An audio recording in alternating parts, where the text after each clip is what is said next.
Gate के दो question हैं जिसको हम लोग सॉल्व करते हैं। हालांकि ये पुराना क्वेश्चन है, 2010 में एक आया है और दूसरा भी 2010 या 9 में आया है। ठीक है, शायद 9 में ही आया हुआ है।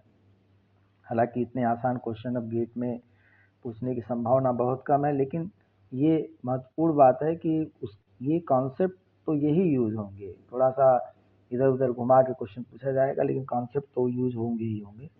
तो रिव्यू करने में क्या जाता है, तो ये आपका क्वेश्चन है कि एक सेट है जिसके अंदर 5 एलिमेंट्स हैं। तो पूछ रहा है what is the possible number of reflexive relation on A set of 5 elements. तो फॉर्मूला अगर आपको याद है तो आप तुरंत कैलकुलेट कर लेंगे। 2 पे power n square minus n होता है formula, number of total reflexive relation. तो 2 पे पावर n स्क्वायर की वैल्यू हो जाएगी 25 और उसमें से आप -5 कर देंगे तो ये आ जाएगा 2 पे पावर 20। 2 पे पावर 20 यानी कि ऑप्शन सी आपका करेक्ट हो जाएगा।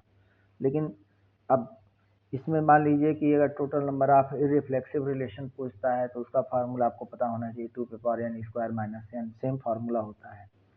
और टोटल नंबर ऑफ रिलेशन अगर पूछता है तो उसका फार्मूला मतलब कोई शर्त नहीं लगाया, केवल टोटल नंबर ऑफ रिलेशन। तो टोटल नंबर ऑफ रिलेशन का फार्मूला ये होता है, total number of irreflexive relation का फार्मूला सेम फार्मूला होता है, मतलब रिफ्लेक्सिव और रिफ्लेक्सिव का सेम होता है।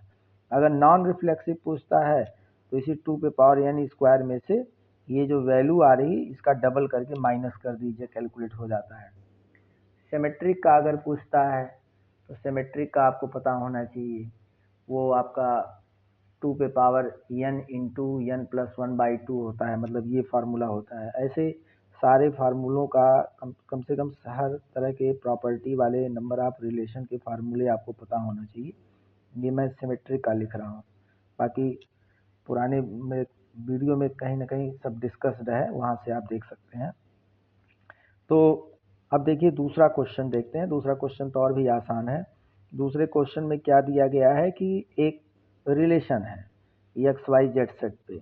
इससे आसान क्वेश्चन तो मतलब ऐसा क्वेश्चन आ जाए तो बहुत लकी होंगे आप, क्योंकि ये इतना आसान क्वेश्चन तो नहीं पूछेगा। इसमें तो था कि फार्मूला आपको कुछ यूज करना है।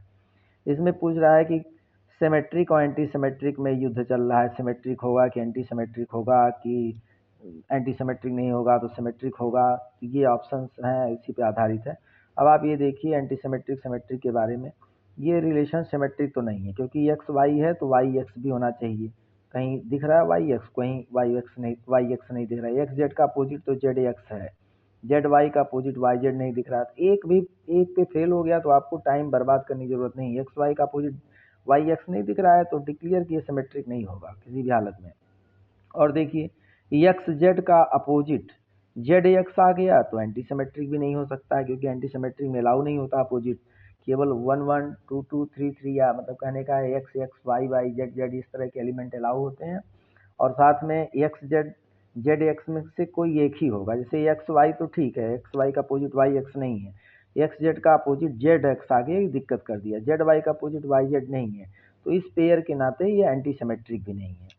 तो neither symmetric nor anti symmetric.